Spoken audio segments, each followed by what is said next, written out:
This is as fast as you can weld. Come on, look. This is how you do it. Okay? You get it? Welcome, everybody, to Space Engineers, where Torchwing is competent. Small ships just, I don't know. Why is it so slow? Anyway, welcome back. I did some changes to our little space egg. He's now more circular. He also has an inside. So I did this for a couple of reasons. I thought we could add more gravity generators, and we could change which way it will project the ores out of here. But as it turns out, we might not need to do that, at least not right away. So with this spherical generator and the one we already have on our base, what ends up happening, as long as this one is big enough to encompass this one, actually, why don't we turn those guys? They are on. They are show on HUD, so if we just show gravity range, there we go. We should be within it, I do believe. Yeah, I think we can see the edge of it, like way back here. Whoop! So we could actually probably shrink it down quite a bit. But here's the edge of that spherical grav gen. So as long as that one is encompassing this guy, and as long as he is stronger than this guy, what is going to end up happening, and I wanted to get this guy up here so we could visually show it. Okay, so gravity. We'll turn... Now what I'm going to actually do with this one, or I probably already have. Yeah, it looks like I already have. We don't need this very high, actually, for what we're going to do right now. So maybe I'll bring it down to about 30. And that will conserve on power usage. And show on HUD. So as soon as we turn these on, these guys should be on HUD as well. Go figure, I got turned around. Can't find my way out. I'm lost. So there's the linear one. So what that's going to do is project kind of stuff towards this way. Now we got a gravity generator over there that's going to be pulling stuff. So as we could see all the little gray arrows. So there should be one that's facing towards there. As you can see, as I turn left, it kind of goes behind the white dot. So that one's facing directly that way. And then we have our spherical gravity generator as well that's pulling in at all angles. So that one should be one of those gray arrows we see. And I might have been wrong, actually, about the linear one. I think the linear one's the other one. I think the linear one is actually currently pushing this way? No, it is going that way. So it should... The linear one at this point is going to serve mainly just for clearing stuff away from him. So if we relied on just the spherical stuff, I think stuff could maybe get stuck. But we could probably do without him, to be honest. So with this spherical gravity generator, it's big enough that we can't see it. Or maybe it's... No, that's that one we looked at before. So we could probably shrink him down to just the size of the room. Maybe we should do that to save on power. And then with this antenna, that will help as we'll be able to remote into him to change him as well.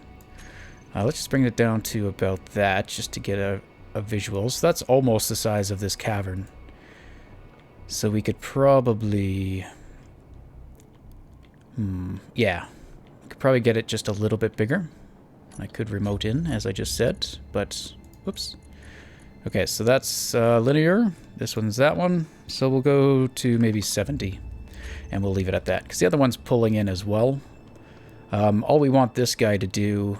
He's mainly going to be helping stuff getting stuck, maybe on a ridge or in a trench or something, in a direction that it won't be able to get a direct path to there. As you can see, the gravity is currently pointing right here, so it wants to bring me here. So it's always going to bring us to roughly like between both spherical gravity generators. Stuff's going to want to conjugate between those 2 points. So right there we should be kind of between, I think. And then we could see, so from stuff's going to come to this line between, that's formed between this sphere and that sphere. But because this guy's stronger, once it gets to this line, and it's going to be slightly more dominant towards here. So once it gets to this line, it should just funnel out.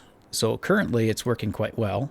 Not ideally. There's some stuff getting stuck there. But I think it's actually working well enough that we don't really have to worry about it. And that molar should be able to mine. Speaking of molar, I wanted to see something. His forward thrust. I've been saying like we've had to give him that little forward tap every time. Which one is just this? I wonder if we just increase his strength there, if that will make a difference. So let's go ahead and just get him moving. Molar, forward. We'll take control of you. I did some mining with him in this, like this, and oh my god, it's so hard, even with the lights. Oh god. The frame rate, guys, the frame rate. I just want to get him going. Here, let's send him down here. There's some ores. Or it looked like there's some ores. This looks like where I stopped him that one time. Get me some gold. But I did do some mining. I got some nickel that we were missing and that kind of stuff. What I should do... What do we have on here? We have stage 1, stage 2. Okay, I think that's actually what I want. So if we go into stage 2... I'll just bring up the starts. I'm hoping stage 2 just bypasses the other stages, and it should just go... I mean, honestly, I could just do stage 3, I think. Whichever one turns on the sensors, yeah. So why don't we do that instead? Let's get rid of you. Bring up timers. And stage 3, trigger now. I mean, I could just turn on the sensors. That should do the same thing. But anyway, if I do that... If I do... Did I do start now? Trigger now. Okay. Sensors. They are on. This guy does not trigger properly. Okay. Well, anyway. It's not what we're testing right now. We want to test forward thrust. And he's moving. So that might have been just the issue I was having there. Where are you, Molar? There you are. Oh god, Molar. I'm sorry, but you cannot have your lights on right now. Thank you. That will murder us. Murder us all. So, okay, here, maybe we can watch a little bit. It looks like stuff's still going to get stuck. But you can see it's kind of going a little bit further up, where it's kind of coming towards. But not quite. Still possible for stuff to get stuck, unfortunately. I'm not sure what we could do about that. Ideally, I think that's where the linear one would come into play. Because if we can make this guy the stronger one, then ores will want to come here first, and then only then will they try to go out that way. Where this guy's still... He's trying to pull that way, but stuff around the corner is going to be still pulled at kind of an angle. You can kind of see the stuff. I think it's working well enough. We're going to lose some ores right now, but once we get that guy mobile, we could progress from there. Unfortunately, this is going to cause a lot of lag, so I won't do that while we're recording. This is going to be stuff I do off camera. Which one turns things off? Button number 4. That should turn off the gravity, save us some power. And Molar, gonna turn you off too. Stop. Trigger now. Alright, Molar, good job. Also, there's another reason we have to stop. We have no storage. Absolutely no storage. So, let's head back to base, which I totally remember how to do. I think it's this way. I recognize this as the slot I destroyed. I also want to put, I think, a sound block on this guy, as well as a sensor. And I think what I want the sensor to do is be like a proximity sensor. So when we're maneuvering around stuff like this, we could have it make a little sound if we get like too close to the edge or something. And that could give us a little warning that we should slow down and be a little bit more cautious. Whoa! All right, there's our sphere of gravity and our linear one that we added as well. Okay. So, we talked about kind of in terms of this thing's actually working, I think, relatively well. Well enough for me. It's picking up the ores, and it seems to be doing it reliably enough. I don't think stuff despawns, but I haven't really been paying attention well enough to know that for sure. Alright, storage, guys. Storage is our problem, especially if we want to... Oh, wow, I almost flew right into that. Especially if we want to have, like, molar mining on a regular basis. I need places to store it. Let's go ahead... No, not molar. Let's go ahead and turn off the gravities. At least we don't need to see them. They can stay on for now. Someone mentioned large reactor. Yes, that's a good idea, and yes, we'll get there. I'm just trying to think of where to put our power. If we should have one central power location, or if we should maybe separate that into different areas. I have different power departments for different power stations throughout the base, so it's not all in one area. That way, if that one area gets destroyed, we're not totally without power. So we could have auxiliary little power stations or something. Alright, I talked about, with the assemblers, how we could possibly do things using the help of connectors and kind of locking them and unlocking to create one-way travel through conveyor systems. And I played around with it in creative. It seems to work. One issue I had is the inventory connected to the assemblers that would have the ores, or the ingots that you would need for the assemblers. If I set a connector up on the assembler to collect all, it wouldn't pull out the ores from... Oh, that's an arc furnace. That's not an assembler. It wouldn't pull this stuff out, but it would pull anything beyond. So any connected inventory that's like a storage container, it would be able to pull. So I worked out a way to deal with that using timer blocks and some more connectors. And I think it might be worth doing, even if it becomes an obsolete method. Because what I don't like right now is the fact that I'm getting ores everywhere. All my storage containers seem to just get filled up with ores. So with this thing running, it's just going to put stuff wherever it can. So I want to control that. And I think the way to do that might be to create a buffer system here. And I think we're going to cut in a junction and some connectors, and we're going to create a gate right here for now. Now that's going to prevent our loading bay from working correctly, but I think what I'm ultimately going to do is separate the loading one and have one dedicated pipe that just comes up here and goes to some temporary storage for now, to basically put all of our ores in, and then I'll manually kind of deal with them and throw them into our refineries, and then eventually we could reroute that stuff to these kind of storages. So this would be used to store our ores, and maybe our ingots too. We could recycle them back in, I'm not too sure.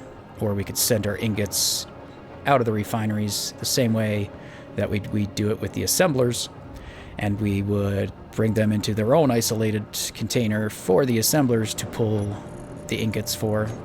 And then, again, we'd have another separate system that pulls things out. So we'd basically create, I think, 3 separate or isolated conveyor systems that we can control whether they're connected or not at any given time, and dump things from one to the other with some amount of control. So we'd have one dedicated for ores, one for ingots or refined ores, and then one for parts. And the parts would lead to our loading bay.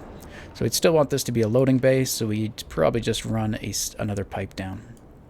Alright, so this thing is still a station, so I can just hack this off. So I think that's what we'll do. We'll just get rid of one of these. Oops. Your grinder's on the other arm. Did you just break your grinder? No, okay. So get rid of those. And I'm going to put 4 large cargo containers here for now. I didn't really have to get rid of both of those, but I did. Deal with it. Okay. So let's get, we're going to need conveyor, straight conveyor, and large cargo. I guess we got to think where we want the connector gate to be, which will probably be right here as well. So maybe we do want to get rid of a few more of those. I did that on purpose. Yes. Thinking ahead without knowing it. Okay, let's get rid of 2 more. And then we'll put a connector either... I mean, we could put it right at the bottom of this thing. If you notice to the left of there, I've added a remote block. That was... I didn't tell you guys about that. So we can remote directly into the station, and we can put some stuff on the hotbar if we want to. But we'll look at that later. Okay. Clear you, clear you, clear you. And connector. So we'll have to create a physical connection as well, because these guys won't just connect like that. So we would have to do something. I mean, we could go off this guy, but he might not be permanent. So why don't we... Let's go to our yellow, so that we know that this is a connecting block, or a structure connection that we don't want to just delete, especially when we've converted this to a ship. That would be disastrous. Okay, so we'll go maybe from there, because that refinery is not going to go anywhere. Alright, so we'll do that. And we might need to put another conveyor block in. Let's see. Okay. You don't need to be yellow anymore. Oh, does it connect? I didn't know that. It connects on this side, by the looks of it. I did not know you could do that. Okay. Well, that's good. Okay, I didn't know I could connect directly to the connector, so that is awesome. That means I don't actually need any of that stuff to the refinery that I just placed. Okay, so we'll do that. Yeah, we can get rid of this because. So they'll hold each other on. That'll attach here, which will attach here, which will attach there. Good enough. And then we need to make room for our large cargoes. So we need 3 block clearance. The gravity generator could move, but let's assume it won't. So we need to come down 1 block, conveyor block, and then we could do like that, I think, right? What do I need for this? Nope, I got it. And we can do that all the way around. So we'll have 4 of those guys for now, and then if we want to control the ores from going in, we can do that.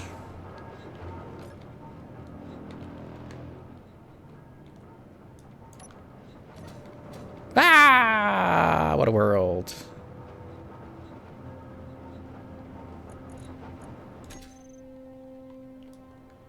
Tautwing. You're forgiven. It's my fault. Except I need my body. Give me my body. Body has stuff in it.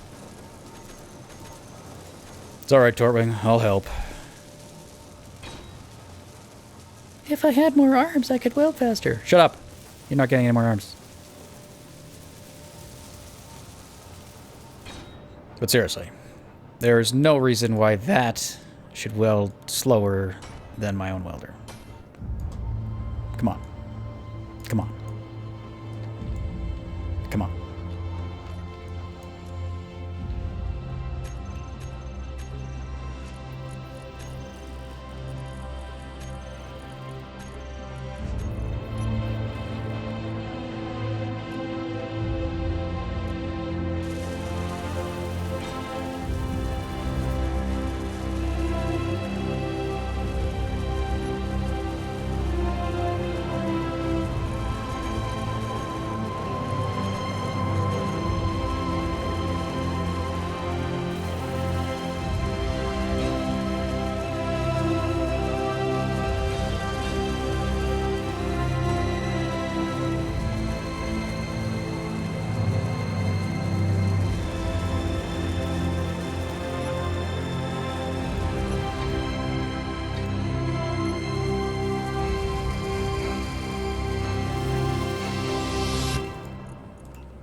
Okay, we got our 4 cargoes.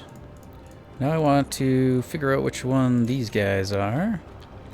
4 and 5. Now, unfortunately, I think there was 2 connectors that were labeled 5. There are. That's probably these 2, since they're the last on the list, but let's just confirm. Yeah.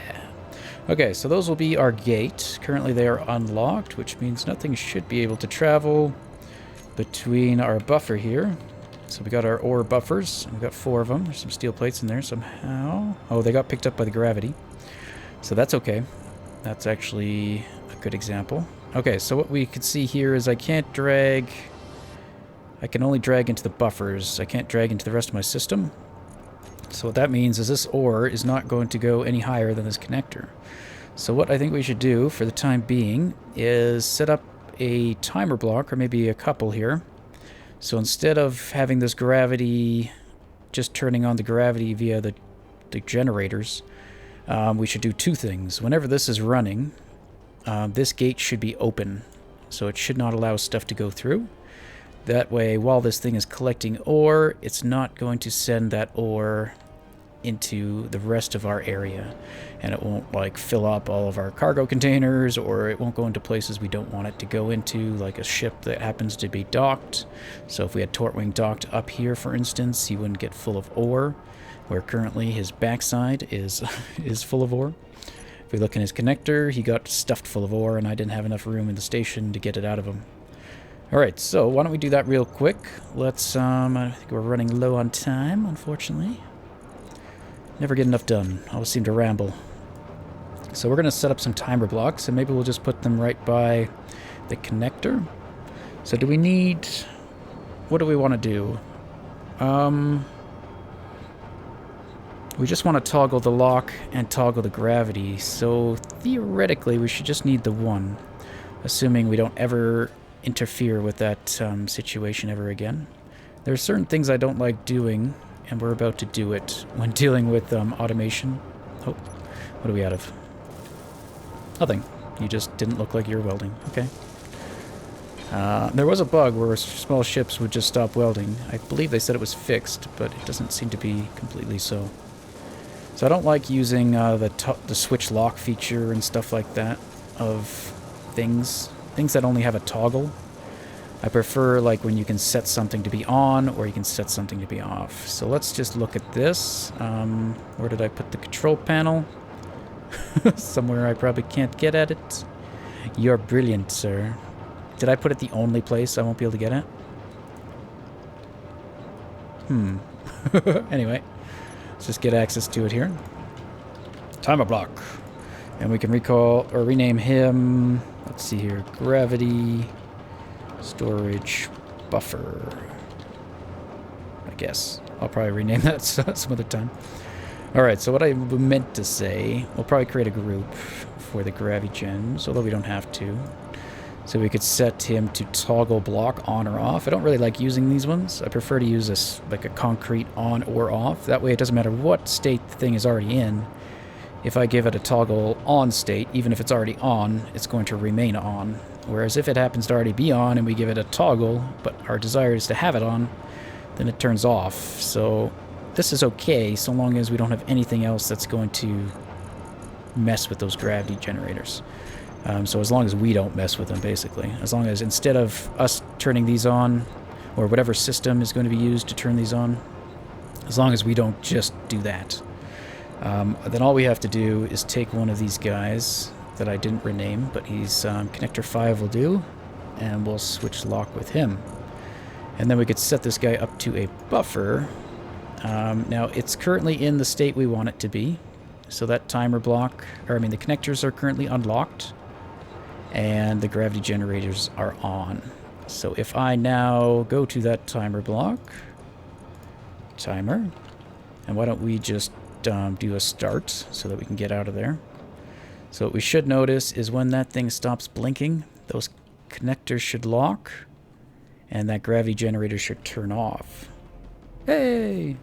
So now we have it in a state where we can move stuff out of our buffer, and we could drag these ores up into our refineries or wherever we want. Yeah, like have some more uranium. But more stuff's not going to get like pushed up there. So if we want to use the gravity pump or whatever the hell we want to call it again, we'd toggle this state again. And then we'd only have it running until this is full. So we might be able to set up a way to determine that. We could create a, using sensors, connectors, and floating objects, we could create a way that this thing will know, hopefully, when it's full, and when these cargoes are full, it'll turn itself off and then unlock it or lock itself back up and connect itself to the system again. So I think we could accomplish all that. And yeah, so there we go. We got at least a bunch more storage that we can use, and maybe we'll leave that there, even when we're all said and done. And that'll hold us over, hopefully, till we get this sorted out. Still not sure if this is how we're going to do it, but I think so. And then, yeah, we can work on setting up our separate systems. So on our second floor of our station, we could use that for... So we'd have maybe one area for assembly. We could have one area for, I don't know, maybe small ship manufacturing. Another area for I have no idea what. And another area for I don't know what. We could have our arc furnaces on the second floor and just have the first floor be strictly refineries. So we just duplicate what we've got there over and over again all the way around. Or we try to find an area on the first floor where we could put some arc furnaces, maybe in this space here. I'm not too sure. And then our control room is going to be in the center somewhere. I'd like a power. I mean, we could make our second floor, one of these areas could be for our long-term power or our reactor. Solar panels, I would like to use some solar panels. I won't rely on them for power, but they might be nice to just add in some power. They'll probably go on the exterior of the ship, but we could add some in temporarily just to provide us with some power for the time being, and then relocate them to the edge of the ship when we have that kind of figured out. But yeah, alright, well, I think we'll leave it at that for today, guys. I would like to rebuild Chip, I think, in the next episode. I worked in creative and figured out something. I think what I want to do, and if this is okay with you guys, this is what we're going to do. Instead of building Chip block for block, the new version of Chip, we'll build a new one of these, a new coupling, block for block, and then we'll use that new coupling to project the new Chip into existence and maybe create a wall of welders to assist in bringing him into our world. And yeah, so we'll do that maybe this time and see if that works for you. So I have an idea of how to change this guy up. And then we have Chip version 2.0 waiting to be born. Alright guys, thank you for watching. Take it easy. See you next time. Bye-bye.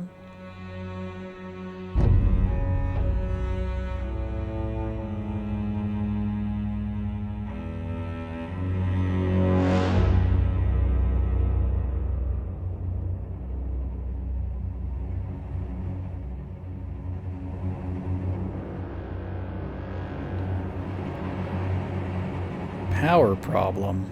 Pfft, there's no power problem. It's fine. It's fine.